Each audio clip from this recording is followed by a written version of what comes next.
Hi all, dear listeners. Welcome to this new episode of my podcast, A Digital Tomorrow. Today I'm joined by Taiji Inui, ADB consultant and a very experienced person in the areas of digital currencies, cooperation in Asia. Welcome to my show, Taiji. Yeah, so thank you, Hiro-san.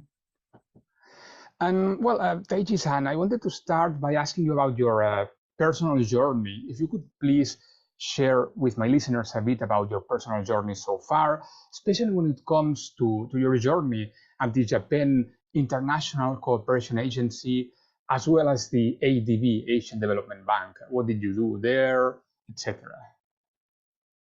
Thank you, Hiro-san, for your question. So, first of all, I'd like to express my heartfelt gratitude for this opportunity. It is a great honor and pleasure for me. Thank you so much.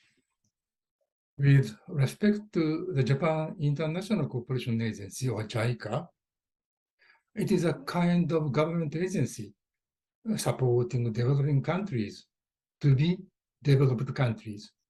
In my case, I supported the Central Bank of Myanmar since 2017, staying in Myanmar for 3 years to enhance the Central Bank of Myanmar Financial Network System, or CBMNet2, which is an advanced payment and settlement infrastructure similar to the Target 2, T2S, and the instant payment in Europe, as well as BOJNet and Zengin system in Japan. The CBMNet2 completed in 2020 and has been operated without any serious problems, even under current situation in Myanmar. The CBMNet2 has advanced functions such as simultaneous processing of DBP and collateralization, or CBDC, which can foster bond market in the country. Also, a liquidity saving features was introduced. The features were originally developed in Germany by the Deutsche Bundesbank as liquidity saving mechanisms. I learned it from the Bundesbank and introduced it to Japan. I really appreciated it, then introduced it to Myanmar as well. But unfortunately, the military regime took over the country, Myanmar. My counterpart, the deputy governor of the Central Bank of Myanmar, Mr. U Boboge, who contributed a lot for the development of the country, was detained in the prison, insane prison, as a kind of the political prisoner, sentenced to 15 years in prison, because he's a kind of right-hand person of Ms. Do Aung San Suu Kyi. I'm very sad and upset about it. As such, I quit to support the Central Bank of Myanmar under the military regime. Also, I'd like to add, since the system itself is a very good payment and settlement infrastructure developed by Japanese companies, I hope the design and application programs will be utilized for other countries too. Regarding the Asian Development Bank, or ADB, I have been working for the ADB as a consultant to foster financial market infrastructure in ASEAN Plus 3. ASEAN Plus 3 consists of 10 Southeast Asia countries, plus China, Japan, and Korea. More specifically, my mission is to implement CSD-RTGS linkage connecting payment and settlement infrastructures in the region. As a matter of fact, the BOJNet, the government bond book entry system in Japan, was connected with the CHATS, RTGS, or real-time gross settlement system in Hong Kong in 2021, which enabled commercial banks to get Hong Kong dollar immediately by pledging Japanese government bonds as collateral. I mean, cross-currency repo between JGB and Hong Kong dollar has been possible since then. Now we are trying to enhance the CSDRT linkage multilaterally in the region applying blockchain technology and DLT or distributed ledger technology. Thank you. Thank you very much, Taiji-san, for your explanation. I think that everything you explained is very interesting. Your work in Myanmar, as well as this project between Hong Kong and Japan, which allows commercial banks to get Hong Kong dollars immediately by pledging Japanese government bonds as collateral, and also the use of DLT technologies that you're exploring. Everything is very interesting. And I wanted to move forward to the next topic. I wanted to talk about the digital yen. As you know, the Japan Central Bank, the Bank of Japan, started to test its own central bank digital currency, the digital yen. Could you please tell us a bit more about those tests in Japan? Do you think a digital yen might be beneficial for Japan, and why? Thank you for your question. But I'm no longer working for the Bank of Japan and not in a position to answer about the bank anymore. Having said that, the bank published the Bank of Japan's approach to CBDC as well as the result of the test.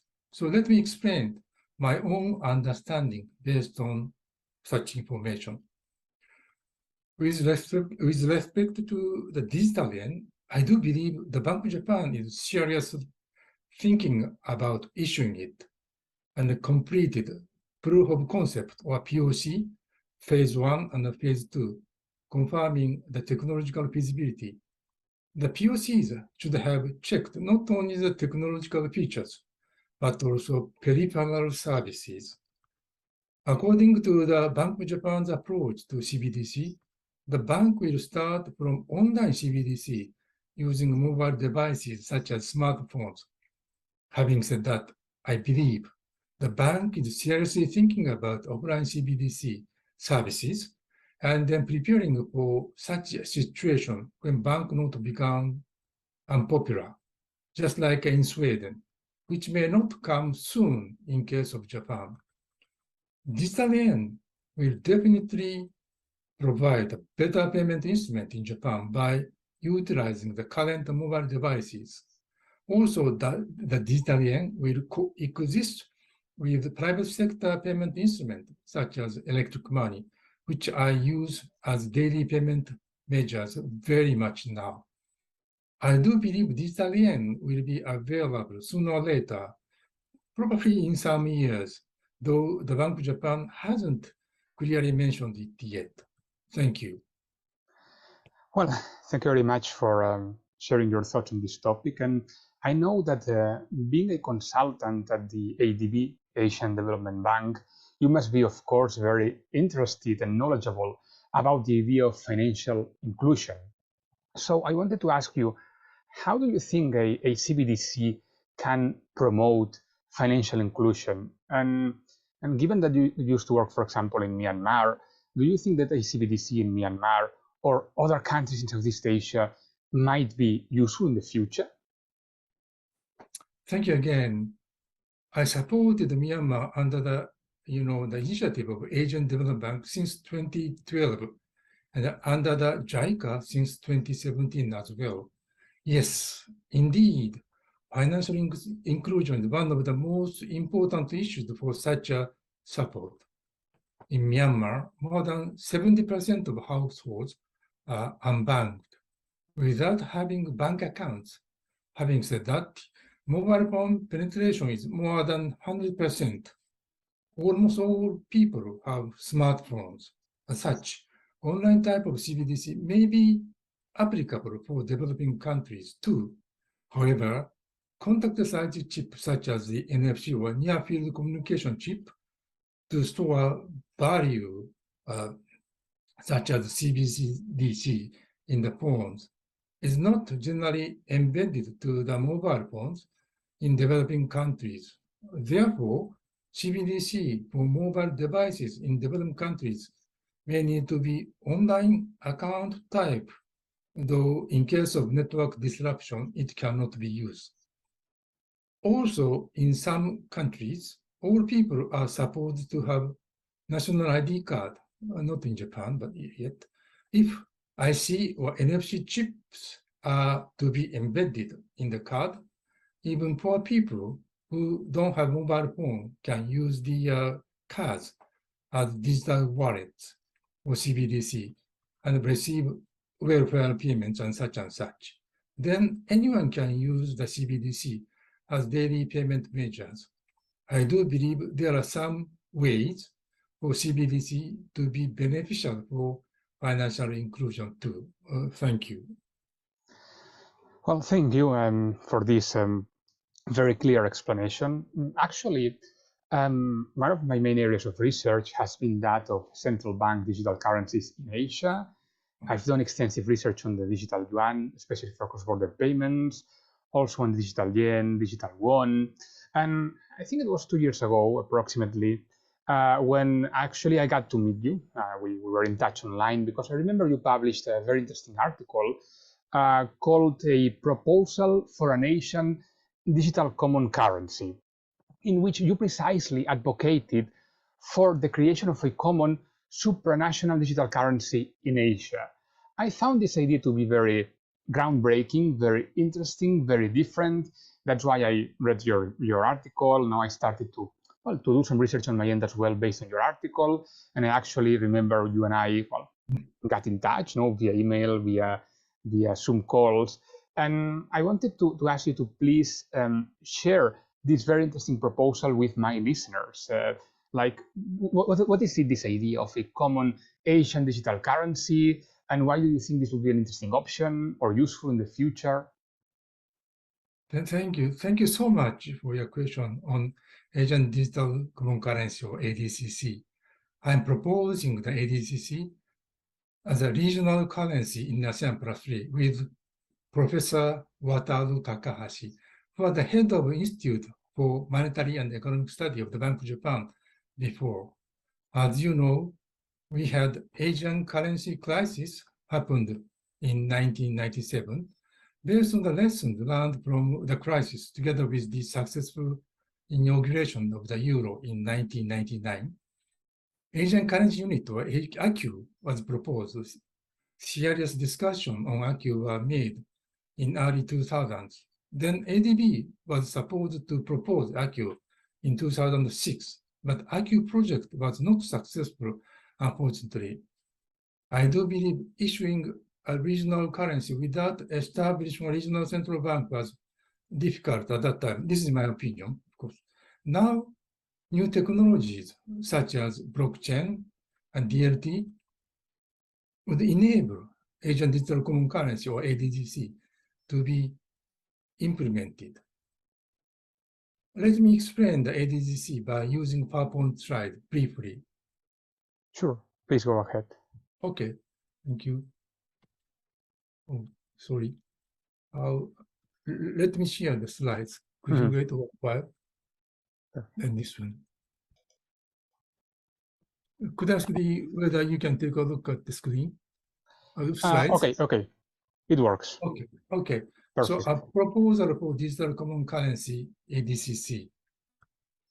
We did have common currency in Asia, Yongle coin in Ming Dynasty. Of course, it was available in Japan or used in Japan, but it was metal coin. Now we are proposing Asian digital common currency in a digital form. Let me briefly explain the basic concept.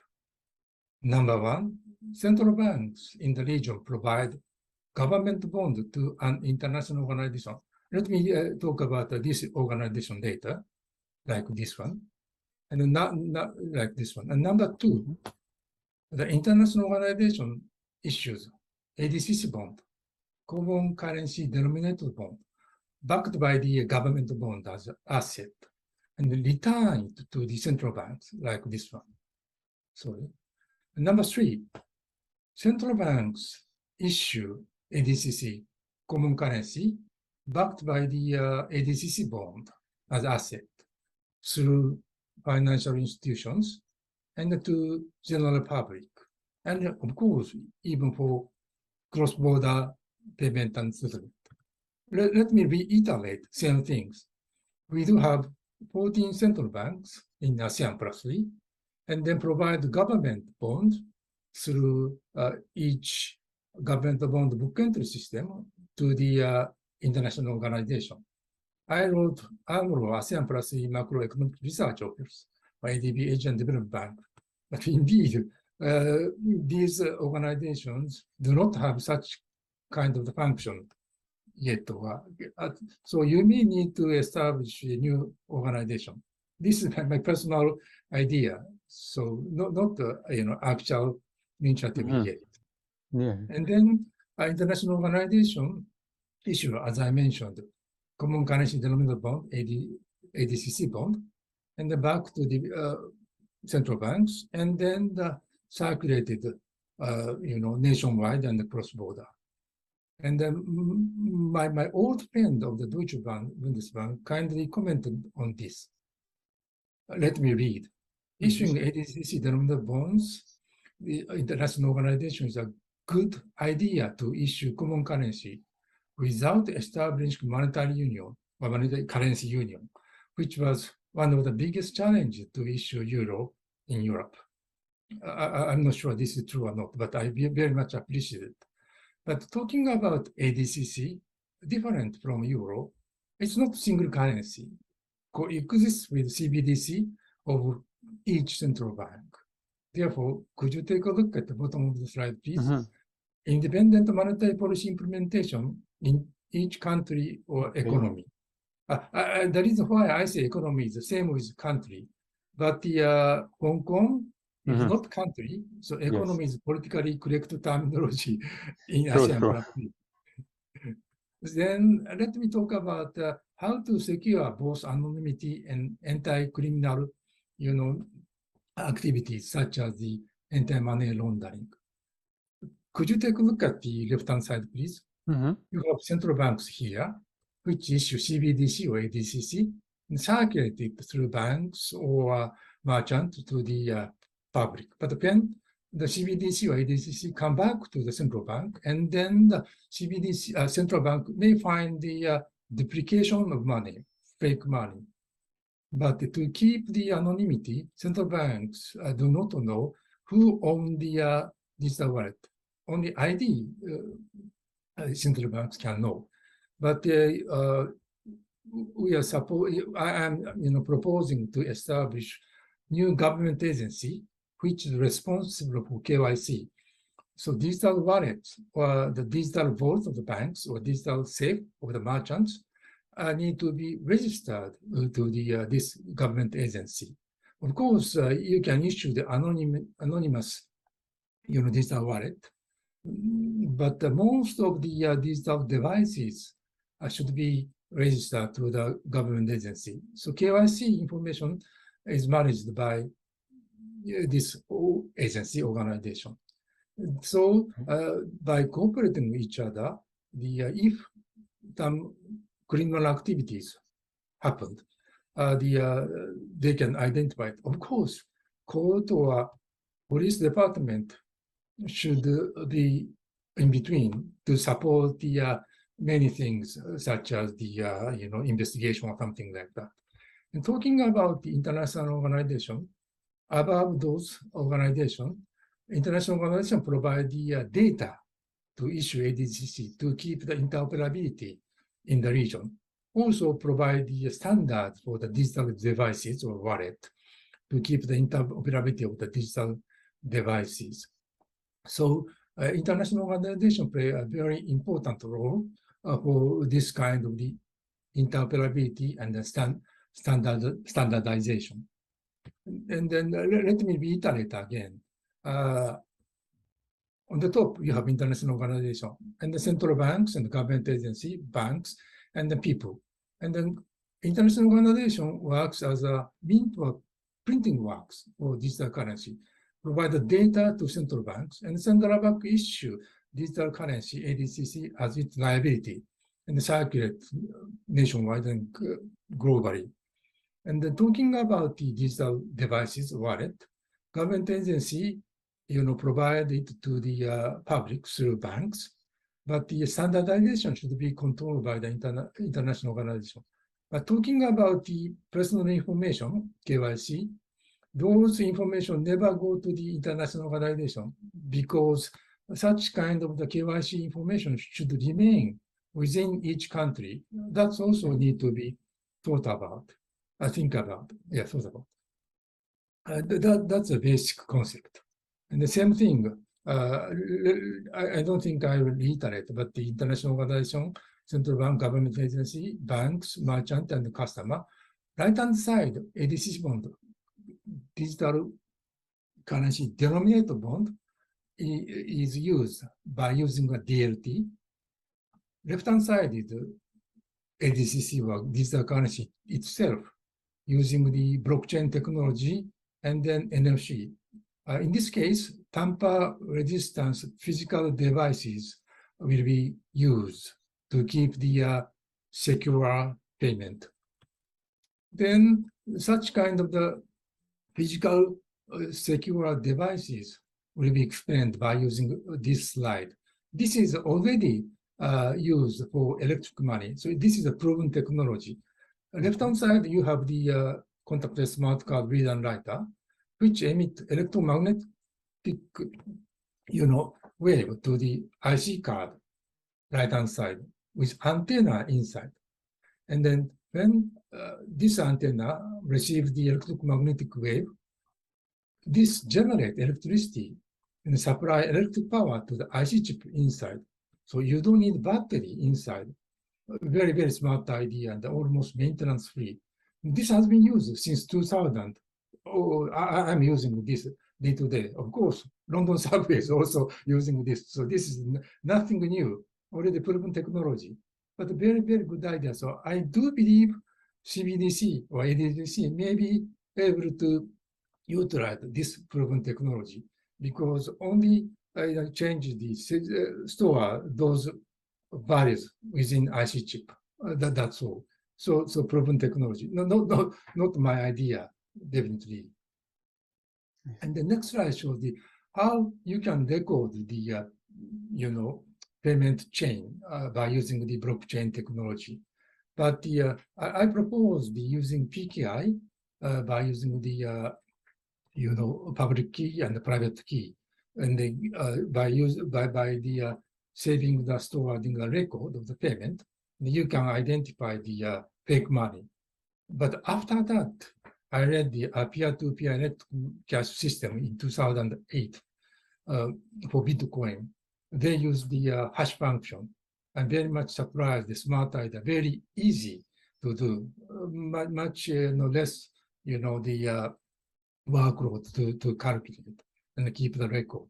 But still, I think for CBDC or ADCC, I do believe by using PKIs are more secure and then to identify individual payment easily. So it may be, what I discuss, what kind of the technology or algorithm you can use to keep the record of the payment. That's the talking about the legal framework, registration of digital currency, we do have already a legal framework in Japan stipulated in 2020. And then now many countries in Asia is already, the stipulated same sort of the legal framework. So I do believe currently this kind of the legal framework is already, ready globally. And if you are interested in English, the translation of the law or regulation can be available. You can download it from the website of the FSA of Japan or some places. This is the, that's the legal framework. And then next slide shows the global digital common currency. Former deputy governor of the Bank of Japan, who I admire most, kindly suggested me, why you stick to Asia? Why you don't think about the global digital common currency? So I made this slide. BIS could be an international organization. And then the G20 or CPMI members can issue digital currencies. So firstly, CPMI members may provide a government bond to BIS, and the BIS issue digital currency denominated bond, and then the central banks issue global digital currency. This is the pure my dream, not the actual project yet at all. But the this is kind of many people say this is your silly dream, but I am dreaming this. Sorry. And then you can send the value anywhere in the world by utilizing a mobile phone. That is my long dream. I think conclusion, issuing digital common currency is already feasible from technological perspective. So if you have any comment and advice, could you let me know it? Also, if you are interested, could you take a look at the some other, slide piece, such as the initial denomination or something like that. That's all from me, Oriol-san. Thank you so much. Thank you very much indeed. Well, thank you very much, Taiji-san, for sharing these slides with us. I'm sure my listeners will come up with questions as well once I post this episode, because everything you explained today is very interesting, no? But especially this last proposal, no, about this Asian or even global digital currency is, as I said before, very, very groundbreaking, very different, very unique, no? And I'm sure it will generate a lot of debate. So I'm looking forward to my listeners as well adding new ideas to this debate. Yes, thank you so much for this opportunity. I really appreciate it. Thank you very much indeed.